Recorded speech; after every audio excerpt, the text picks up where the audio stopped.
Hello everyone, कैसे हैं आप सब। एक बार पुनः शिव कोचिंग क्लासेस पर स्वागत है। उम्मीद करता हूं आप सब अच्छे होंगे, मस्त होंगे, बेहतर होंगे और आप सभी की पढ़ाई बेहतर चल रही होगी। फिर बच्चों, क्लास 12 केमिस्ट्री एनसीईआरटी में चैप्टर नंबर 6 चल रहा है, हैलो एल्केन तथा हैलो एरीन, जिसमें हैलो एल्केन के बारे में बनाने की विधि भौतिक गुण रासायनिक गुण कंप्लीट हो चुका है। हैलो एरीन चल रहा था बच्चों, जिसमें आज हम बात करेंगे अभिक्रिया, बनाने की विधि भी हमने करा दिया है। आप लोगों से गुजारिश है कि ऑर्गेनिक केमिस्ट्री कब आपसे बनेगी, जब आप उस पर प्रैक्टिस करोगे, जब आप मेहनत करोगे, जब समय के साथ आप पढ़ाई करोगे, तभी ऑर्गेनिक केमिस्ट्री बनेगा। यदि आप रिवीजन नहीं करोगे, बार बार प्रैक्टिस नहीं करोगे, तो ऑर्गेनिक केमिस्ट्री भूल जाओ बच्चों, आप लोगों से एग्जाम में नहीं बनेगा। इसलिए आप लोग साथ में कॉपी पेन लेकर बैठे, साथ में नोट्स ले लें। नोट्स के मात्र 100 रुपए चार्ज लगते हैं, प्रॉपर ऑल चैप्टर के नोट्स मिलते हैं। कॉन्टैक्ट नंबर हर वीडियो लेक्चर में प्रोवाइड किया जाता है 9685 29 91 49, जो कि मेरा पर्सनल नंबर है, व्हाट्सअप कर सकते हैं, जानकारी ले सकते हैं। चलिए 9685 29 91 49। चलिए शुरू करते हैं बच्चों। सबसे पहले बात करेंगे हैलो एरीन में अनुनाद, क्योंकि ये क्वेश्चन बहुत पॉपुलर है, वो भी एमपी बोर्ड के लिए तो और सबसे ज्यादा पॉपुलर है कि हैलो एल्केन के तुलना में हैलो एरीन कम क्रियाशील होता है, या इसका अपोजिट बच्चों, हैलो एरीन की तुलना में है ना हैलो एल्केन की क्रियाशीलता ज्यादा होती है। कुल मिलाकर के हैलो एरीन की क्रियाशीलता कम होने के कारण बताइए। तो पहला कारण यही है अनुनाद, क्या अनुनाद, और दूसरा कारण बच्चों उसमें संकरण है ना, तीसरा है उसके ध्रुवीय प्रकृति के बारे में। तो चलिए शुरू करते हैं, अनुनाद के बारे में बात करेंगे।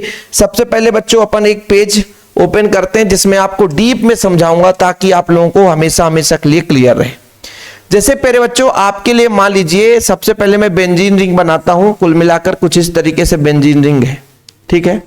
अभी मैं इसमें क्या कर रहा हूं, इसमें बच्चों बंद नहीं ऐड कर रहा हूं। बंद क्यों ऐड नहीं कर रहा हूं, क्योंकि ये आपको जरूरत पड़ेगा। मान लीजिए 1 हो गया, फिर हो गया भैया, ये चौथा, फिर ये 5। ठीक, देखो सबसे पहले बात करते हैं कि क्लोरीन जुड़ा हुआ है। क्लोरीन जुड़ा है बच्चों, क्या क्लोरीन इसके साथ भी जुड़ा हुआ है, ठीक है। क्लोरीन इसके साथ भी जुड़ा हुआ है, क्लोरीन क्लोरीन सबके साथ जुड़ा हुआ है, ठीक है। क्लोरीन इस तरीके से बच्चों जुड़ा हुआ है, क्या जुड़ा हुआ है, क्लोरीन, ठीक है सर। क्लोरीन सबके साथ जुड़ा हुआ है, देखो क्लोरीन सबके साथ जुड़ा रहेगा। हम आपको थोड़ा सा समझाएंगे, अभी आपको तो केवल समझना भाई किस तरीके से। हैलो एरीन का मतलब क्या होता है, बेंजीन रिंग है, बेंजीन रिंग से कोई हैलोजन परमाणु जुड़ा हो, हैलो एरीन कहलाता है। अब जैसे मैं कहता हूं कि यहां पे बच्चों आपका डबल बॉन्ड है, तो यहां पे डबल बॉन्ड होगा और आपका यहां पे डबल बॉन्ड होगा। इस तरीके से कुछ आपका हैलोजन परमाणु है ना बेंजीन रिंग के साथ जुड़ा रहता है। इसके पास कितने लोन पेयर होते हैं, तो क्लोरीन के पास 3 लोन पेयर होते हैं बच्चों। कितने लोन पेयर होते हैं, 3 लोन पेयर होते हैं क्लोरीन के पास।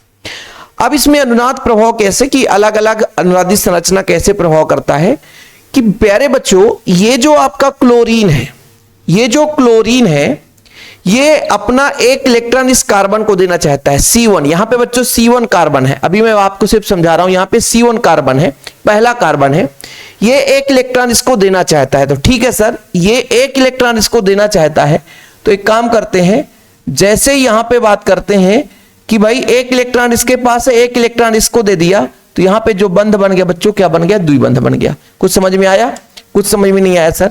मैं ये कह रहा हूं कि एक इलेक्ट्रॉन इस कार्बन को दे दिया, एक इलेक्ट्रॉन उसके पास, और बंध बना लिया, बंध बना लिया। अच्छा, इसने अपना इलेक्ट्रॉन दिया है, इसलिए बच्चों इसमें पॉजिटिव चार्ज आ गया। लेकिन बंध कैसे बनेगा, जैसे ही क्लोरीन इसको इलेक्ट्रॉन देकर बंध बनाने की कोशिश करेगा, तो कार्बन के पास ऑलरेडी 4 बंध है बच्चों, 1 2 3 4। देखो ना, इस कार्बन के पास ऑलरेडी 4 बंध बंधे हुए हैं, तो ये कार्बन बोलेगा भैया मेरे पास ऑलरेडी कार्बन मतलब मेरी जो क्षमता है 4 बंध बनाने की, बंध बनी हुई है, तो ये कैसे संभव हो सकता है। तो ये कार्बन कहता है कि ये काम करते हैं, यदि ये मेरा इलेक्ट्रॉन यहां चला जाए, यदि मेरा इलेक्ट्रॉन यहां चला जाए, देखो बोल कह रहा है कि भाई ये जो इलेक्ट्रॉन यहां पे यदि आएगा, तो एक कंडीशन ये हो सकता है कि यदि मेरा इलेक्ट्रॉन इसके पास चला जाए, मेरा जो इलेक्ट्रॉन है जो द्विबंध बना के रखा हूं, यदि एक इलेक्ट्रॉन इसने ले लिया, तो भाई मैं आपसे इलेक्ट्रॉन ले लूंगा। तो कंडीशन होता है कि ये जो आपका कार्बन, पहला कार्बन है, इलेक्ट्रॉन किसको दे दिया, दूसरे कार्बन को, तो यहां पे आपका निगेटिव चार्ज आ गया। क्या आ गया, निगेटिव चार्ज आ गया, क्योंकि इलेक्ट्रॉन का स्थानांतरण कर दिया। इसलिए बच्चों यहां से बंध हट गया, बाकी ये बंध और ये बंध आपका बना बनाया है। ठीक है, कुछ समझ में आया। देखो बच्चों फिर से समझा रहा हूं कि क्लोरीन ने एक इलेक्ट्रॉन कार्बन को देना चाहा। अब ये कार्बन कहता है कि मेरे पास 4 बंध बनाने की क्षमता है, 4 बंध मेरे बने हैं, लेकिन यदि मेरा इलेक्ट्रॉन कोई दूसरा ले लेता है तो मैं आपसे बंध बना लेता हूं। तो ये जब कार्बन बोला भैया कोई इलेक्ट्रॉन लेने वाला है, तो अगला कार्बन कहता चलो आने दो मेरे पास इलेक्ट्रॉन। तो इसका इलेक्ट्रॉन ट्रांसफर होके कहां चला गया, इस कार्बन के पास। भाई ये इलेक्ट्रॉन इसको दिया और ये अपना इलेक्ट्रॉन इसको दे, इसलिए कार्बन यहां पे द्विबंध हट गया। कैसे बच्चों, देखो कार्बन के पास 4 बंध बनाने की क्षमता है, ठीक है, तो यहां पे ऑलरेडी 4 बंध बने थे। अब एक बंध और बना दोगे तो भाई इसके पास तो गड़बड़ हो जाएगा। तो ये कार्बन कहता है कि इस इलेक्ट्रॉन को मैं हटा देना चाहता हूं। ये इलेक्ट्रॉन को हटाया, ये इलेक्ट्रॉन अगले कार्बन को दे दिया।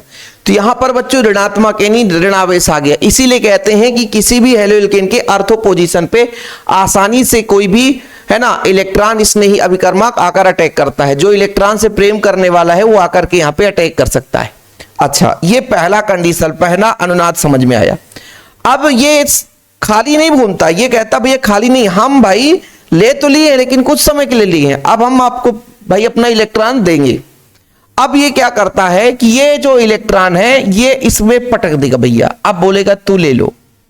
क्या करेगा, ये जो इलेक्ट्रॉन है इसको देने की कोशिश करेगा कि अगले वाले को भैया मेरे पास इलेक्ट्रॉन थे, अब मैं इलेक्ट्रॉन नहीं रख सकूंगा, अब मेरे पास एक्स्ट्रा इलेक्ट्रॉन रखने की क्षमता नहीं है, एक एक्स्ट्रा इलेक्ट्रॉन मैं नहीं रख सकता। ऐसी स्थिति में क्या होगा प्यारे बच्चों, ऐसी स्थिति में क्या होगा, अब भाई साहब ये इलेक्ट्रॉन इसको देगा। तो इलेक्ट्रॉन जब देगा बच्चों तो एक इलेक्ट्रॉन कार्बन के पास है और एक इलेक्ट्रॉन जो एक्स्ट्रा था इसको दे दिया, तो यहां पे बन गया द्विबंध। समझ में आया, क्योंकि कार्बन के पास एक इलेक्ट्रॉन है, क्योंकि ये बंध टूटा था तो एक इलेक्ट्रॉन था, एक एक्स्ट्रा आ गया था उसके पास ना, तो इसलिए ऋणात्मक चार्ज आ गया था। अच्छा, ये जब यहां से इलेक्ट्रॉन स्थानांतरित किया तो ये जो अगला कार्बन है बोलेगा मैं तो ऑलरेडी द्विबंध बना के रखा हूं, मेरे पास भी बैलेंसी है, तो मैं क्या करूं भाई, तो एक काम करो, यदि मेरा इलेक्ट्रॉन अगला वाला ले लेगा, यदि भाई बोल ये रहा है कि यदि मेरा इलेक्ट्रॉन अगला वाला यदि ले लेगा तो मैं बंध बना सकता हूं। तो भाई साहब ये इलेक्ट्रॉन जब यहां पे आया तो ये कार्बन जो है बोला मेरा इलेक्ट्रॉन किसी को देना पड़ेगा, तो अगला कार्बन वाला इलेक्ट्रॉन भैया अगले कार्बन को दे दिया। ऐसी स्थिति में प्यारे बच्चों यहां पे जो अब ऋणात्मक चार्ज हट गया, ऋणात्मक चार्ज यहां पे आ गया, और ये जो द्विबंध है इसमें भी कोई छेड़खानी नहीं हुई। समझ में आ गया, ये इसका अनुनाद। फिर अगले स्टेप में अब यहां पे बच्चों आपका द्विबंध ऑलरेडी है, यहां भी द्विबंध है, 2 लोन पेयर है और पॉजिटिव चार्ज यहां भी बना हुआ है। अगले स्टेप में फिर आगे प्रोसेस होगा। अब ये कार्बन कहता मेरे पास इलेक्ट्रॉन तो आ गया है लेकिन मैं इलेक्ट्रॉन नहीं रखूंगा, अगले वाले को दूंगा। तो ये वाला कार्बन कहेगा कि भाई मैं द्विबंध बना के रखा हूं, एक हाइड्रोजन जुड़ा, देखो ना टोटल 3 बंध दिख रहे हैं, एक हाइड्रोजन जुड़ा हुआ है, टोटल 4 बंध है। तो एक काम करता है, यदि तुमने मेरे को देने की कोशिश की, इसने बोला यदि तुमने मेरे को देने की कोशिश की, बंध बनाने की कोशिश की, तो मैं अपना इलेक्ट्रॉन इसको फेंक दूंगा। बोले कोई दिक्कत नहीं, तुम ले लो, उधर फेंकते रहो। जब इसने इलेक्ट्रॉन यहां पर फेंका अपना, तो यहां पर ऋण चार्ज आ गया मेरे बच्चों, और ये द्विबंध था, अब ये द्विबंध यहां पे बन गया। समझ में आया, बाकी यहां पे आपका लोन पेयर है ही है और ये पॉजिटिव चार्ज है ही है, और यहां पे आपका द्विबंध बना हुआ है। अब अगले स्टेप में कहता है कि ये कार्बन बोलता है भैया आप तुमने जबरदस्ती मेरे को इलेक्ट्रॉन दे दिया ना, मैं नहीं रखूंगा। तो ये एक इलेक्ट्रॉन फिर से देखना ना, ये इलेक्ट्रॉन कहता मैं फिर से दे दूंगा यहां पे। तब ये कार्बन कहता भाई मेरे पास पहले भी 4 बंध थे, उसने आके इलेक्ट्रॉन दिया था। तो बोलेगा कोई दिक्कत नहीं ना, तुम उसको वापस कर दो, तुम उसको वापस कर दो। और जब वापस करेगा बच्चों तो यहां पर जो भैया देखना इलेक्ट्रॉन आप फिर से वापस हो गया, यहां पे द्विबंध था बच्चों, यहां पे आपका, और ये इलेक्ट्रॉन इसको देकर के अगले कार्बन को देकर यहां बंध बना लेगा। क्या बना लेगा बच्चों, बंध बना लेगा। इस तरीके से ये अनुनादी संरचना दर्शाते हैं, और अंततः बच्चों ये फिर से अपने मूल स्थिति में आ सकता है। लेकिन इसी अनुनादी संरचना के कारण कार्बन और हैलोजन परमाणु के बीच द्विबंध स्थापित हो जाता है। क्या हो जाता है बच्चों, द्विबंध स्थापित हो जाता है। इस कारण से इसकी क्रियाशीलता थोड़ी सी कम हो जाती है। द्विबंध स्थापित होने के कारण क्रियाशीलता कम हो जाती है। यही है बच्चों इसकी अनुनादी संरचना। क्या अनुनादी संरचना समझ में आया, कैसे अनुनादी संरचना होता है? इसको समझने के लिए बड़े बड़े महारथी भी फेल हो जाते हैं, है ना। यदि आप लोगों ने समझ लिया तो बहुत बड़ी बात है। देखो भाई क्या बोला गया, पहले यहाँ पे क्लोरीन के पास 3 लोन पेयर है, क्लोरीन इस कार्बन को इलेक्ट्रॉन देना चाहा, देखना ना, क्लोरीन पहले कार्बन को इलेक्ट्रॉन देकर बंध बनाने की कोशिश कर रहा है, तो ये जो कार्बन है वो दूसरे कार्बन को इलेक्ट्रॉन दे देगा। इस कारण से बच्चों चला इलेक्ट्रॉन कहां से, क्लोरीन से, ये पॉजिटिव हो गया। इसने पहले कार्बन को इलेक्ट्रॉन देकर बंध बना लिया और दूसरे कार्बन ने अपने इलेक्ट्रॉन को पहला जो कार्बन है इस इलेक्ट्रॉन को किसको दे दिया, दूसरे कार्बन, इसलिए यहां पे ऋण चार्ज आ गया। समझ में आया, यानी क्लोरीन ने अपना इलेक्ट्रॉन पहले कार्बन को देकर बंध बनाया, तो यहां से इलेक्ट्रॉन भागा, बच के भागा कि भैया ये बंध बना लिया है 4 बंध, अब मैं कहां जाऊं, तो दूसरे कार्बन पे गया, तो दूसरे कार्बन का जो बंध टूट गया बच्चों, दूसरे कार्बन का यहां पर बोला कि कोई बात नहीं है, तू आ ही गया तो भैया मेरे पास कौन सा चार्ज आएगा, ऋण चार्ज आ जाएगा। अब ये कार्बन भैया इसके पास ऑलरेडी 4 इलेक्ट्रॉन है, 5वां इलेक्ट्रॉन, भाई 4 बंध बनाने के लिए 4 इलेक्ट्रॉन चाहिए, तो 5वां इलेक्ट्रॉन है, ये बोलता है कोई बात नहीं, इधर से है ना आगे को भेजता हूं। तो जब ये आगे को भेजता है तो ये वाला फिर कार्बन कहता है मेरे पास भी 4 कंप्लीट है, तो एक काम करता हूं मैं अपना इलेक्ट्रॉन इसको दे देता हूं, तो इसने अपना इलेक्ट्रॉन इसको दे दिया, तो यहां पे ऋण चार्ज आ गया बच्चों, यहां पे 2 बंध बन लिया। फिर यहां पे ऋण चार्ज आ गया, इलेक्ट्रॉन अधिकता है, बोलता भैया अगले वाले को मैं ट्रांसफर करूंगा, तो अगला वाला कहता है एक काम करो मैं अपना इलेक्ट्रॉन इसको दे देता हूं और तेरे साथ बंध बना लेता हूं, तो यहां पे बंध बन गया, इलेक्ट्रॉन यहां चला गया। फिर ये इलेक्ट्रॉन कहता है कि नहीं नहीं नहीं अधिकता है, जहां से आया वहीं जाओ, तो फिर ये इलेक्ट्रॉन ये कार्बन पर जाता है, तो फिर 2 बंध बना लेता बच्चों, और वहां पे जो एक्स्ट्रा इलेक्ट्रॉन था फिर से क्लोरीन पर चला गया। फिर से इस तरीके से ये अनुनादी संरचना, इसको हम ऐसे रिप्रेजेंट करते हैं। ऐसा क्यों, क्योंकि अनुनादी है बच्चों एक दूसरे के, इस तरीके से, ठीक है। अब देखो बच्चों यही कारण है कि हेलोएरीन में हेलोजन परमाणु के उपस्थित एकाकी इलेक्ट्रॉन युगल वलय के इलेक्ट्रॉनों के साथ संयुग्मन में होते हैं। मतलब संयुग्मन मतलब बढ़िया है ना, एक जरूरी नहीं है कि भाई एकदम फिक्स रहता है, घूमता रहता है, और इसी अनुनाद के कारण Cl आबंध की आंशिक द्विध्रुव गुण आ जाते हैं बच्चों। Cl बंध की लंबाई कम हो जाती है, जिसके परिणाम स्वरूप हेलोएल्केन की तुलना में हेलोएरीन आबंध विदलन अपेक्षाकृत कठिन होता है, अतः ये नाभिक रागी प्रतिस्थापन अभिक्रियाओं के प्रति कम क्रियाशील होते हैं। इसका मतलब नहीं कि क्रियाशील नहीं होते हैं, कम क्रियाशील होते हैं। एक चीज और बताता हूं, इलेक्ट्रॉन स्नेही अभिकर्मक आते हैं जब अटैक कहां पे करेंगे, जहां पे इलेक्ट्रॉन, तो आपको 2 चीज देखने को मिलेगा, ये अर्थो पोजीशन है, ये पैरा पोजीशन, ये अर्थो पोजीशन है। तो जब इलेक्ट्रॉन स्नेही अभिकर्मक आएंगे, आप लोग पढ़ोगे बच्चों, हैलोजनीकरण, फ्रीडल क्राफ्ट अपक्रिया, सल्फोनीकरण, है ना, ये सब अपक्रिया आप लोगों को मिलेगा, है ना, एल्किलीकरण, एल्काइलीकरण, एसिलीकरण, तो ऑक्सीकरण, ये सारी अपक्रिया आप देखोगे तो अर्थो या पैरा पोजीशन पर जुड़ने की कोशिश करेंगी। चीजें क्लियर, अनुनाद का कहानी खत्म, समझ में आ गया बच्चों कि जो आपका एक प्रकार से यहां पे हेलोएरीन है, इसमें किस तरीके से अनुनादी संरचना पाई। यदि अनुनादी संरचना आएगा तो आप लोगों को इतना करना है बच्चों, सब में ऐसे बना देना ये डायरेक्शन कि ये भाई प्रतिस्थापी एक दूसरे के, क्यों, क्योंकि भाई ये एक दूसरे पे कन्वर्ट हो जाते हैं, ठीक है। तो पहला कारण बच्चों यदि एग्जाम में आएगा कि हेलोएरीन में क्रियाशीलता कम होने के कारण, तो आप लोगों को बता देना है यहां पे आपका पहला कारण, अच्छा पहला कारण तो यही होगा बच्चों, यहां पे आप लोग थोड़ा सा 1 मिनट, हाँ पहला कारण तो आपका यही है, याद रखिएगा पहला कारण यही है बच्चों कि पहला कारण क्या है कि हेलोएरीन में हेलोजन परमाणु पर उपस्थित एकाकी इलेक्ट्रॉन युगल वलय के इलेक्ट्रॉनों के साथ संयुग्मन में होते हैं। यानी यहां पर आप लोगों का जो हेलोजन परमाणु है, इसका इलेक्ट्रॉन बच्चों केवल इसी के पास नहीं रहता बच्चों, वलय के साथ ही घूमता रहता है। देखो ना, स्थानांतरित हुआ इसका इलेक्ट्रॉन यहां ऐसे ऐसे करके फिर आ गया, तो ये इस कारण से बच्चों यहां पर आपका जो एक तरीके से यहां पर अनुनाद के कारण Cl बंध, कार्बन और क्लोरीन आबंध में आंशिक रूप से द्विध्रुव द्विबंध गुण आ जाते हैं। द्विबंध मतलब यहां पर देखो बच्चों, ये द्विबंध हर जगह आप लोगों ने देखा होगा, सॉरी ये द्विबंध गुण आ गया था बच्चों, और इसी द्विबंध देखो भाई आप लोगों को पता है कि यदि द्विबंध आ जाता है तो द्विबंध में थोड़ा सा लंबाई कम हो जाता है, लंबाई कम होने के कारण उसको तोड़ना या विदलन करना थोड़ा सा कठिन हो जाता है। यही चीज बताया गया है कि द्विबंध गुण आ जाने के कारण कार्बन और क्लोरीन की बंध लंबाई कम हो जाती है, जिसके परिणाम स्वरूप हेलोएल्केन की तुलना में हेलोएरीन का आबंध विदलन अपेक्षाकृत थोड़ा सा कठिन हो जाता है। यानी हेलोएल्केन आसानी से टूटता है और हेलोएरीन थोड़ा सा आसानी से नहीं टूटता। इस कारण से बच्चों ये थोड़ा सा क्रियाशीलता इनकी कम हो जाती है। पहला कारण क्लियर हो गया। दूसरा कारण बच्चों क्रियाशीलता कम होने के कारण क्या है दूसरा, देखो जो आपका हैलोजन परमाणु है, जैसे मान लीजिए बात करता हूं CH3X है, ये जिस कार्बन से जुड़ा है बच्चों, यहाँ पे जो संकरण है वो sp3 संकरण है, ठीक है। और यदि मैं बात करता हूं बेंजीन रिंग है बच्चों, बेंजीन रिंग में इस कार्बन की बात करता हूं तो यहाँ पे द्विबंध है, यहाँ पे द्विबंध है, क्या है, द्विबंध है, और इसमें क्लोरीन जुड़ा है।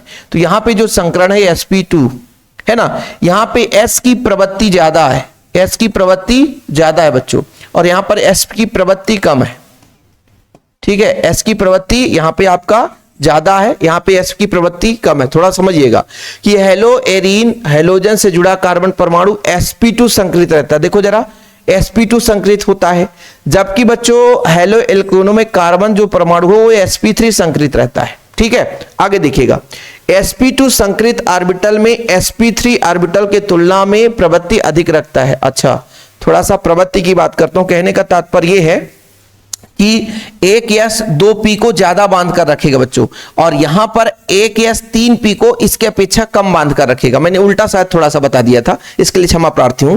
देखना बच्चों, ये क्या बोला गया है, थोड़ा सा एक बार फिर समझाता हूं, है ना। कहने का तात्पर्य है कि जैसे मान लीजिए आपका यहाँ पे CH3 जुड़ा हुआ है, CH3 है, और मान लीजिए क्लोरीन है, तो यहाँ पे जो संकरण है sp3 है। मान लीजिए यहाँ पे C6H5 है बच्चों, और यहाँ पे क्लोरीन है, इसका मतलब बेंजीन रिंग के साथ क्लोरीन है, तो यहाँ पे जो कार्बन होगा उसमें sp2 होगा। तो कहने का तात्पर्य S बच्चों केवल 2 ही p के साथ जुड़ा हुआ है, एक बार समझिएगा, तो S की प्रवृत्ति p के लिए थोड़ा सा ज्यादा हो जाए, क्योंकि यहाँ पे 2 ही p है। यहाँ पे बच्चों S की प्रवृत्ति p के अपेक्षा थोड़ी सी कम हो जाएगी, क्योंकि यहाँ पे 3p है, ठीक है। अब इसकी S की प्रवृत्ति ज्यादा होने के कारण इसका आकार थोड़ा, S का आकार थोड़ा क्या होगा बच्चों, छोटा हो जाए। देखो इसका आकार छोटा होता है तथा इलेक्ट्रॉन नाभिक के अधिक निकट रहता है, परिणाम स्वरूप इलेक्ट्रॉन युग्म को अधिक दृढ़ता से बांधे रखता है। इसके कारण एरिल हैलाइड में C और Cl यानी कार्बन और हैलोजन के बीच का बंध विदलन थोड़ा सा कठिन हो जाता बच्चों, इस कारण से क्रियाशीलता कम हो जाती है। कुछ समझ में आया, नहीं आया, बिल्कुल चिंता ना करें, आज का क्लास ही थोड़ा सा लंबा चौड़ा है, समझाने के लिए आया हूं बच्चों, बिल्कुल आपको परेशान नहीं होना। देखो मैंने ये बोला कि हेलो एल्केन और हेलो एरीन की दोनों की तुलना कर रहे हैं। हेलो एल्केन में प्यारे बच्चों जो कार्बन का संकरण है sp3 है, लेकिन वहीं पे जब हेलो एरीन में कार्बन का जो संकरण है वो sp2 है, ठीक है। अब देखो sp2 और sp3 में तुलना करो आप लोग, sp2 और sp3। अब इसका बच्चों इसकी प्रवृत्ति यानी यहां पे आपका sp2 है, S कक्षा की प्रवृत्ति P के लिए अधिक है, यहां पर 3p के लिए बच्चों, जैसे आप लोग को ध्यान रहो, ऐसा समझो कि मान लीजिए आपके पास 2 दोस्त हैं तो ज्यादा समय दोगे, यदि ज्यादा दोस्त हो जाएंगे तो कम समय दोगे, सिंपल है। यानी S का प्रभाव P के लिए ज्यादा है, क्योंकि 2p है, यहाँ पे 3p हो गया, तो इसके अपेक्षाकृत S का प्रभाव थोड़ा कम हो गया। जैसे यहां पर S का प्रभाव ज्यादा, आकार छोटा है, तो इलेक्ट्रॉन को अधिक दृढ़ता से बांध कर रखता है बच्चों। इलेक्ट्रॉन जो यहां पे बांध लीजिए S की प्रवृत्ति है, संकरण है, तो ये जो आपके क्लोरीन के इलेक्ट्रॉन को दृढ़ता से बांध कर रखता है। अब दृढ़ता से बांध के रखता है तो इसके बीच बंध विदलन जो है थोड़ा सा कठिन हो जाता है, क्योंकि S और Cl के सॉरी यहाँ पे आपका कार्बन है, कार्बन और Cl के बीच बंध है बच्चों। यदि ये प्रबल हो जाएगा तो उसको तोड़ना थोड़ा सा कठिन हो जाएगा, और कठिन हो जाएगी तो उसकी क्रियाशीलता थोड़ी सी क्या हो जाती है, कम हो जाती है। यही चीज यहाँ पर बताया गया कि देखो बच्चों हेलो एल्केन में sp3 संकरण, लेकिन हेलो एरीन में sp2 संकरण। sp3 संकरण की अपेक्षा sp2 संकरण में S की प्रवृत्ति अधिक होती है। S की प्रवृत्ति अधिक होने के कारण S का आकार थोड़ा छोटा रहता है, छोटा होने के कारण इलेक्ट्रॉन को प्रबलता से बांध कर रखता है। इलेक्ट्रॉन को प्रबलता से बांध कर रखा बच्चों, इस कारण से कार्बन और क्लोरीन के बीच बंध विदलन हेलो एरीन में थोड़ा सा कठिन होता है, और जिसका बंध विदलन कठिन होगा उसकी क्रियाशीलता उतनी ही कम होगी। बस खत्म कहानी, स्क्रीनशॉट ले लो बच्चों आप लोग, है ना, नोट्स में भी ये सारा चीज रहता है, ठीक है। अगला पॉइंट, दूसरा चीज बच्चों, इसके क्रियाशीलता कम होने के कारण ये भी है कि ध्रुवीय प्रकृति, ये जो CX है ये आसानी से आंशिक धनावेश आंशिक ऋणावेश आ जाता है किसमें, हेलो एल्केन में, तो ये थोड़ा सा ज्यादा क्रियाशील है। क्या बच्चों, ज्यादा क्रियाशील है, क्या है, ज्यादा क्रियाशील है, ज्यादा क्रियाशील है। लेकिन बच्चों जो आपका हेलो एरीन है इसमें है ना हेलो एल्केन की तुलना में कम एक प्रकार से ध्रुवीय प्रकृति होता है, इस कारण से अधिक सक्रिय होता है कौन, हेलो एल्केन। हेलो एल्केन में CX बंध हेलो एरीन की तुलना में, यहाँ पे हेलो एरीन है बच्चों, क्या हेलो एरीन की तुलना में अधिक ध्रुवीय होता है। ध्रुवता अधिक होने के कारण क्रियाशीलता भी अधिक होगा, सिंपल सा। ध्रुवता का मतलब धन और ऋण उत्पन्न हो जाना बच्चों, यही तो ध्रुवता है, सिंपल है। तो तीनों प्रॉपर्टी आपको क्लियर हो गया होगा, भले ही थोड़ा सा समय लगा होगा, लेकिन इसी आधार पर आगे आप अभिक्रिया भी समझोगे। तो अनुनाद प्रभाव और हेलोएरिन की क्रियाशीलता के कारण आपको अच्छे तरीके से क्लियर हो गया होगा। मेन जो समय लग गया किसमें लग गया बच्चों, आपके इस अनुनाद में। ठीक है, अनुनाद के कारण क्या है, कार्बन और क्लोरीन के बीच द्विबंध आ जाता है। द्विबंध आने के कारण बच्चों इनकी जो बंध विदलन है हेलोएल्केन की तुलना में थोड़ा सा कठिन हो जाता है। कठिन है नहीं, किस चीज को तोड़ना कठिन है तो क्रिया वहां पे कम होगा बच्चों, इस कारण से कम क्रियाशील होता है। जब मैंने संकरण की बात करी तो बच्चों हेलोएरिन में sp2 संकरण है और हेलोएल्केन में sp3 संकरण है। S की प्रवृत्ति P के सापेक्ष अधिक है, यहाँ पे कम है बच्चों, तो यहाँ पे S का आकार थोड़ा सा छोटा होगा तो इलेक्ट्रॉन को ज्यादा खींच कर रखा होगा। परिणाम स्वरूप कार्बन और क्लोरीन के बीच जो बंध है बच्चों विदलन कठिन होगा, किसके अपेक्षा, sp3 यानी आपके हेलोएल्केन के अपेक्षा, इस कारण से कम क्रियाशील होगा। दूसरा चीज आपको यह पता चला कि मान लीजिए हेलोएल्केन की ध्रुवीय गुण के बारे में बात करते हैं तो ध्रुवता उसकी ज्यादा आसानी से ध्रुवित हो जाता है। जो आसानी से ध्रुवित होगा वो आसानी से इलेक्ट्रॉन स्नेही अभिकर्मक से आकर अटैक होगा, नाभिक पे डायरेक्ट अटैक कर देगा, हाइड्रोजन परमाणु को हटा देगा। लेकिन हेलोएरिन में CX बंध की ध्रुवीय प्रकृति उतना ज्यादा नहीं रहता, इसलिए उसकी क्रियाशीलता कम होती है। आगे बात करते हैं बच्चों नाभिक स्नेही प्रतिस्थापन अभिक्रिया। देखो बच्चों समझिएगा, जैसे आप लोगों को बहुत अच्छे तरीके से क्लियर हुआ कि अनुनाद प्रभाव के कारण जो हैलोजन परमाणु होता है बच्चों, हैलोजन परमाणु होता है उसमें द्विबंध आ जाते हैं। क्या आ जाते हैं बच्चों, द्विबंध आ जाते हैं। क्या आ जाते हैं, द्विबंध आ जाते हैं, पॉजिटिव चार्ज। अब इस द्विबंध के कारण आसानी से कोई नाभिक पे अटैक करना चाहेगा तो नहीं कर सकता है। इसके लिए आपको प्रबल उत्प्रेरक लेना पड़ेगा तभी संभव है, अन्यथा बिल्कुल संभव नहीं है। ऐसा क्यों, अनुनाद आपने पढ़ा, अच्छे तरीके से पढ़ा कि अनुनाद में आप लोगों ने देखा कि ऐसा भी अनुनाद होता है। मान लीजिए यहां पर आपका ऋण चार्ज है, इस अनुनाद के कारण जो आपका हेलोएरिन है बच्चों, ऑटोमेटिक वो हेलोजन परमाणु इलेक्ट्रॉन वलय की ओर ट्रांसफर कर देता है। इलेक्ट्रॉन वलय की ओर ट्रांसफर करता है तो द्विबंध आ जाता है। अब इस द्विबंध को तोड़ना उतना आसान नहीं रहता है ना, इसलिए ऐसे साधारण यदि कोई नाभिक स्नेही अभिकर्मक आता है कि OH डायरेक्ट आया, NaOH के साथ डायरेक्ट क्रिया करा दें, तो NaOH के साथ डायरेक्ट क्रिया करा दें, संभव है, तो ये संभव नहीं होगा। क्यों, क्योंकि ये द्विबंध बनाकर कि स्थायी हो गया है, जम गया है। अब इसको तोड़ने के लिए अधिक ताप और अधिक दाब की जरूरत पड़ती है और सक्रिय उत्प्रेरक की जरूरत पड़ती है, तभी आपका बच्चों ये नाभिक स्नेही प्रतिस्थापन अभिक्रिया होगा। अब बच्चों आपको मैं बता देता हूं, कुछ लोग कहते हैं कि सर NCERT में तो बहुत कम अभिक्रिया दिया है, लेकिन लास्ट में आप देखना क्या होता है, जब बनाओ इससे बनाओ इससे बनाओ अभिक्रिया देखो इतना ज्यादा है कि आप कंफ्यूज हो जाओगे कि NCERT बुक में तो कुछ भी नहीं है, उसके एग्जाम्पल्स इतने ढेर सारे हैं कि सर हम कहां से पढ़ें। इसलिए एक्स्ट्रा अभिक्रिया पढ़ना पड़ता है। यदि आप एक्स्ट्रा अभिक्रिया नहीं पढ़ोगे और क्वेश्चन आ जाएंगे तो फिर आप हमें कहोगे कि सर हमको समझ में नहीं आया, कहां से आ गया। तो आज का क्लास थोड़ा लंबा होने वाला है, अभी और समय दोगे बच्चों तब क्लियर हो पाएगी। ठीक है, चलिए शुरू करते हैं आगे की कहानी। नाभिक स्नेही प्रतिस्थापन अभिक्रिया का मतलब क्या होता है मेरे बच्चों, कि जैसे मान लीजिए बेंजीन रिंग है और बेंजीन रिंग में हैलोजन परमाणु जुड़ा हुआ है।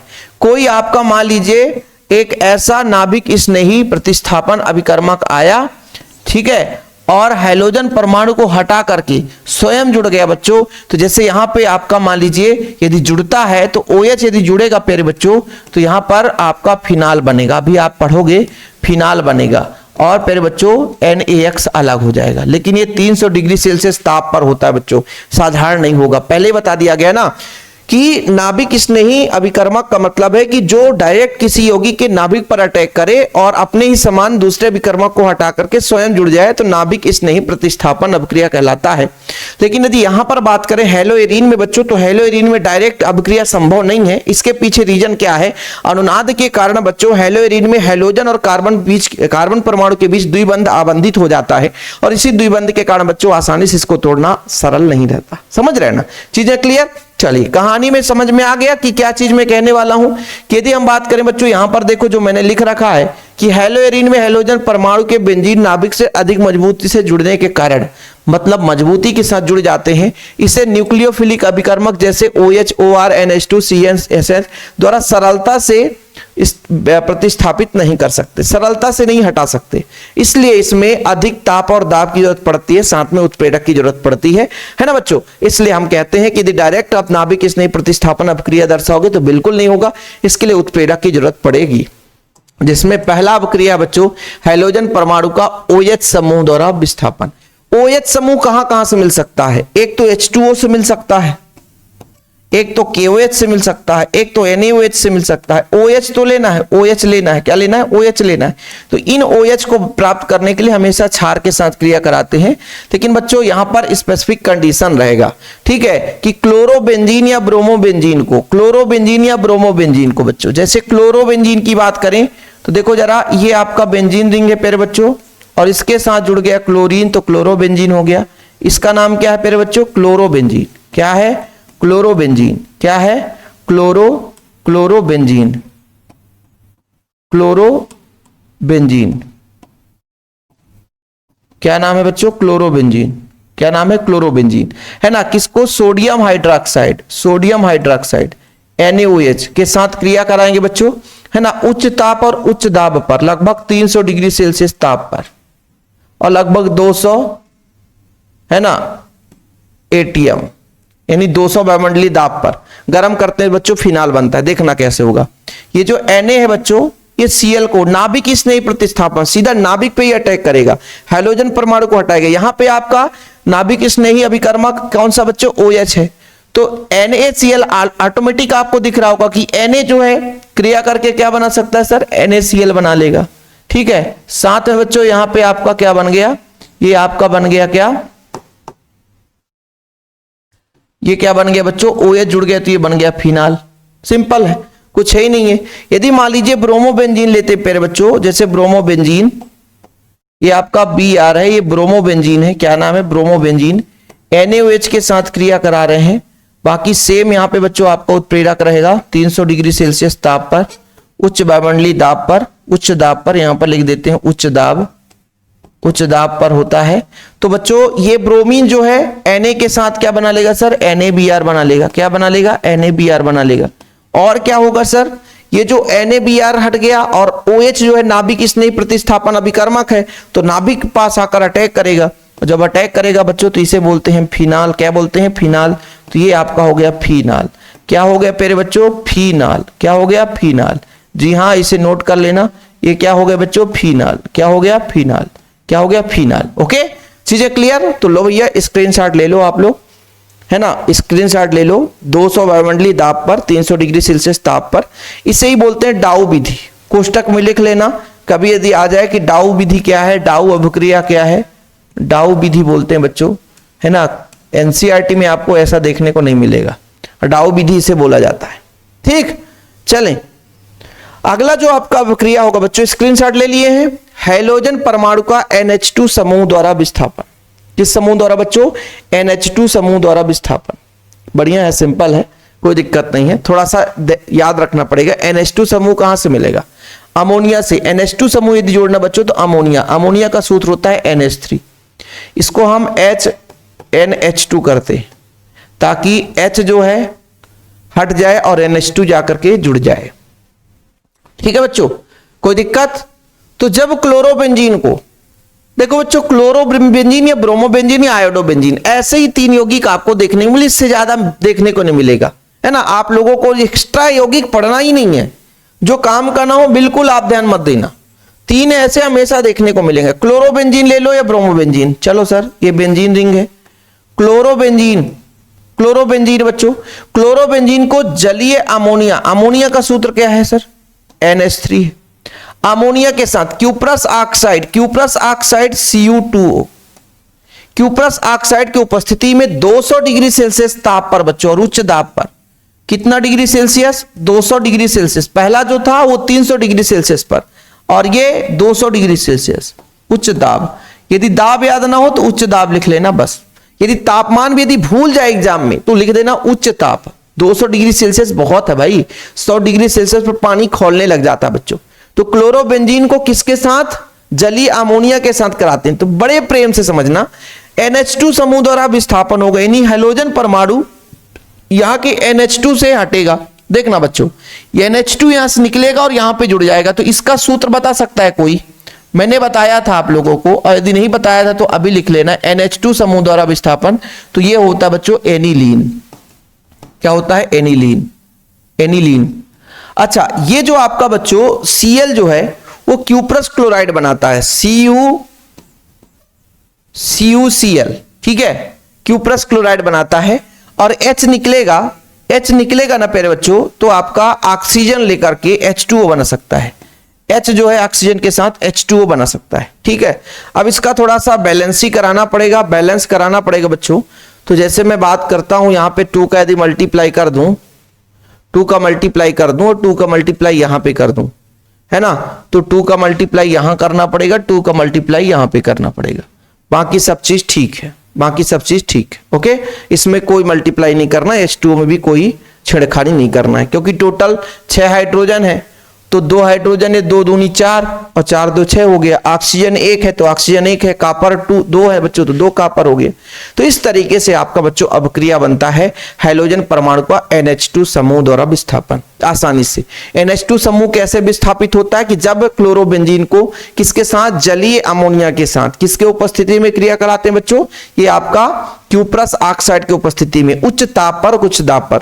यदि सोचते कि ये उच्च ताप उच्च दाब ना होता तो संभव है, संभव नहीं। संभव क्यों नहीं होता है, क्योंकि आपने बहुत अच्छे तरीके से पढ़ लिया है कि क्लोरीन ऐसे सिंगल बॉन्ड के साथ नहीं रहता है, बल्कि इलेक्ट्रॉन देकर के वो द्विबंध से अबंधित हो जाता है। द्विबंध से अबंधित होने के कारण प्यारे बच्चों यहां पर हम बात करते हैं कि थोड़ा सा इसकी क्रियाशीलता कम हो जाती है ना, उतना आसानी से क्रिया नहीं करता है। प्रबल जिसका बंद होगा ना, जिसके पास पैसे मजबूत होंगे, तो उसको थोड़ा आसान नहीं है भाई, समझ रहे हो ना प्यारे बच्चों, ठीक है। चीजें क्लियर? हाँ, स्क्रीनशॉट लेना भैया, समय देता हूं, नहीं तो बाद में कह दो कि सर आप नोट्स बेचने के चक्कर में स्क्रीनशॉट लेने का समय नहीं देते, तो ऐसा नहीं रहना चाहिए, है ना। चले देखो भाई, कभी कभी जैसे मान लीजिए ये आपका अभिक्रिया है, कभी कभी कुछ बुक में ऐसा भी रहता है, जैसे इसके जगह Cu2Cl2 रहता है, तो परेशान मत होना, ये बोल दो सर हमारे बुक में ये है, आपने CuCl बना दिया। तो अलग अलग बुकों में अलग अलग चीजें रहती है, तो बिल्कुल आपको परेशान होने की जरूरत नहीं है बच्चों, ठीक है। अब सीधा सीधा कॉपर साइनाइड के साथ कराएंगे क्रिया। देखो बच्चों, अगला जो है क्लोरोबेंजीन को कॉपर साइनाइड के साथ, यदि आ गया कि क्लोरोबेंजीन धन कॉपर साइनाइड, तो क्या होगा सर, ये आपका क्लोरोबेंजीन है, कॉपर साइनाइड यानी CuCN के साथ क्रिया कराएंगे, किसके उपस्थिति में, पिरिडीन। पिरिडीन का सूत्र बता दो, C5H5N, पिरिडीन की उपस्थिति में 200 डिग्री सेल्सियस ताप पर यह अभिक्रिया संपन्न होता है। कुछ भी नहीं है भाई, कुछ भी नहीं है, CN आकर के यहां पे जुड़ जाएगा। तो बच्चों यहां पे बेंजीन रिंग के साथ ये आपका CN जुड़ गया और Cu जो है वो CuCl बना लिया, कितना क्यूप्रस क्लोराइड बना लिया, बस खत्म कहानी।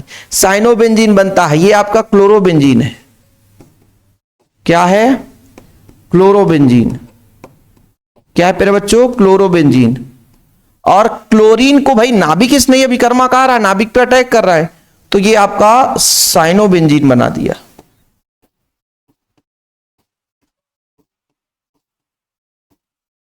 ठीक, यदि कभी कभी हाफ रिएक्शन दे दिया कि क्लोरोबेंजीन से साइनोबेंजीन बनाओ, तो ये अभिक्रिया आपको देने पड़ेंगे, लेकिन उत्प्रेरक याद रखना पड़ेगा, पिरिडीन के उपस्थिति में संभव है, अन्यथा बच्चों उत्प्रेरक नहीं बनेगा तो दिक्कत हो जाएगा। हाइड्रोजन परमाणु का एल्काक्सी समूह, एल्काक्सी क्या है, एल्क हो और ऑक्सीजन हो, एल्काक्सी समूह होता बच्चों। जैसे आपका सोडियम एल्का ऑक्साइड, सोडियम एल्का ऑक्साइड, तो एल्काक्सी समूह हो जाता है, ठीक है। RONA, सोडियम एल्काक्साइड, तो एल्काक्सी समूह का मतलब बच्चों RO अटैक करेगा, तो RO कहां से मिलेगा, RONA से मिलेगा। कहां से मिलेगा, RONA से। ये कहां पढ़ाए सर आप, ये कहां पढ़ाए, तो हेलो एल्केन में पढ़ाया था। उम्मीद करता हूं आप लोग पढ़े होंगे, विलियमसन संश्लेषण पढ़े हैं, और नहीं पढ़े हैं तो फिर आप लोगों की कमी है, गलती है बच्चों।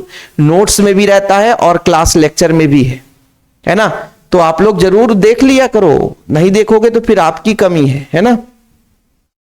अभी हैलोजन परमाणु का सक्रियण प्रभाव ये भी है भाई, कोई दिक्कत नहीं। चलिए अभी अपना 2 अभिक्रिया है, चलिए खत्म करिए इसको। सोडियम एल्का ऑक्साइड के साथ क्रिया कराते हैं बच्चों, चलिए थोड़ा सा इसको समझिएगा। सोडियम एल्का ऑक्साइड के साथ जैसे मान लीजिए बात करते हैं, ये आपका बेंजीन रिंग है, देखो प्यारे बच्चों ये बेंजीन रिंग है, बेंजीन रिंग के साथ हाइड्रोजन परमाणु जोड़ दो तो हेलोएरीन है।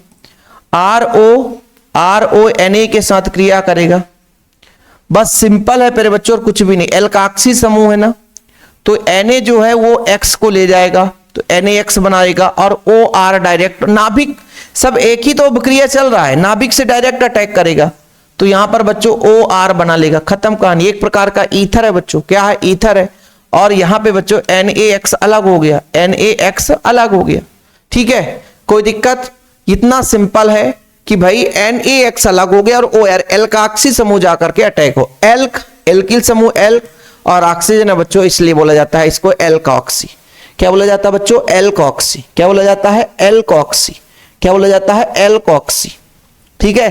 क्या बोला जाता है? एल्कॉक्सी बोला जाता है। यदि इसका टेम्परेचर आपसे कोई पूछे तो कितना बताओगे? लगभग 200 के ही आसपास होता बच्चों, 200 के ही आसपास होता है, 200 डिग्री सेल्सियस के आसपास होता है, ठीक। उच्च ताप पर ही संभव। देखना बच्चों, देखना थोड़ा सा, यहां पे मैं ले लेता हूं बेंजीन रिंग, जैसे मैं बात करता हूं C6H5Cl की बात करता हूं। यहां पे आपका Na है प्यारे बच्चों और O है, यहां पे C2H5 ले लेता हूं, ठीक है। तो क्या हो जाएगा प्यारे बच्चों, यहां पे Na जो है वो Cl को लेकर के चला जाएगा, तो बचेगा क्या? C6H5O C2H5 और बच्चों NaCl अलग हो गया, सोडियम क्लोराइड अलग हो गया।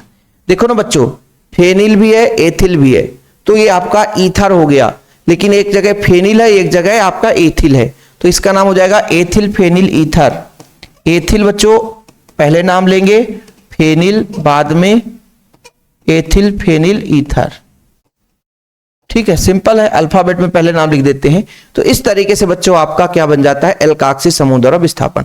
अब देखो एग्जाम में क्या होता है, एग्जाम में थोड़ा सा अटपटाई दे देता है, एग्जाम में अटपटाई दे देगा। एग्जाम में कैसे दे देगा कि इसका नाम दे दे, इसका नाम दे देगा, जैसे क्लोरोबेंजीन से बनाओ एथिल फेनिल ईथर। अब बोलो सर अब कहां से, ये कहां से आ गया? तो ऐसे में आपको याद रखना पड़ेगा, क्या याद रखना पड़ेगा? कि हम कहां पे पढ़े थे कि ईथर बन रहा है। तो ये हम पढ़ रहे थे बच्चों हैलोएरिन की रासायनिक अभिक्रिया में पढ़ रहे थे कि ईथर बन रहा है ना। तो ये चीज आपको थोड़ा सा माइंड में याद रखना पड़ेगा। जैसे आप यहाँ पे Cl है तो C6H5Br भी ले सकते हो, C2H5 लिए थे। यहाँ पे बच्चों ये आपका था सोडियम एथाक्साइड, इसमें CH3 जोड़ते तो सोडियम मेथाक्साइड बनता। तो इस तरीके से बच्चों यहाँ पे कार्बन परमाणुओं की संख्या पर इसका नाम बदलता जाता है, ठीक है। ये चीज क्लियर? हाँ, आप लोग मेंशन करते चलना, कितना सिंपल है भाई, NaX को हटा ले गया, OR आकर जुड़ गया, है ना, कितना सिंपल है। इसके बाद अगला जो है कि हैलोजन परमाणु का सक्रिय प्रभाव किस तरीके से प्रभाव दर्शाता है कि जब नाभिक के साथ हैलोजन परमाणु के साथ ऑर्थो व पैरा स्थित पर कोई ऋणात्मक समूह इलेक्ट्रॉन आकर्षक समूह जैसे NO2 CN COOH जुड़ा रहता है, तब हैलोजन परमाणु सक्रिय हो जाता है और वह OH NH2 आदि समूह से सुगमता से, है ना। जैसे मान लीजिए मैं यहाँ पे बच्चों कहता हूं कि NO2 Cl जुड़ा है, NO2 जुड़ा है, या कि ऐसा जुड़ा हुआ है, इसकी सक्रियता के बारे में, ऑर्थो समूह पे जुड़ा हुआ है, या मान लीजिए आपके पैरा समूह पे जुड़ा हुआ है, ठीक है बच्चों। तो क्लोरीन है यहाँ पे पैरा समूह पर जुड़ा हुआ है, तो इसकी सक्रियता थोड़ी सी बढ़ जाती है, क्लोरीन की सक्रियता बढ़ जाती है। तो इस लेक्चर को बच्चों हम इस अभिक्रिया को अगले लेक्चर में कंप्लीट करेंगे, थोड़ा सा और मजा आएगा, क्योंकि अभी इसके बाद बूटज अपक्रिया है, बूटज फिटिंग अपक्रिया है। बूटज अपक्रिया हो गया था ना, बूटज फिटिंग है, फिटिंग अपक्रिया है, और इसके नाभिक इलेक्ट्रॉन स्नेही अभिकर्मक जितने भी हैं 5-6, तो अगले लेक्चर में। आज थोड़ा अनुनाद प्रभाव में थोड़ा सा लंबा समय चला गया, इस कारण से आज का लेक्चर यहीं पे समाप्त करते हैं। अगले लेक्चर में पूरे जितने बच्चे हैं शेष अभिक्रियाएं कंप्लीट कर लेंगे, ये अभी अभिक्रिया उसी में ऐड कर लेंगे। ओके बच्चों, फिलहाल अभी के लिए इतना ही। वीडियो पसंद आए तो लाइक करके शेयर कर दें, चैनल पे पहली बार आए हैं चैनल को सब्सक्राइब कर लें। जय हिंद, वंदे मातरम।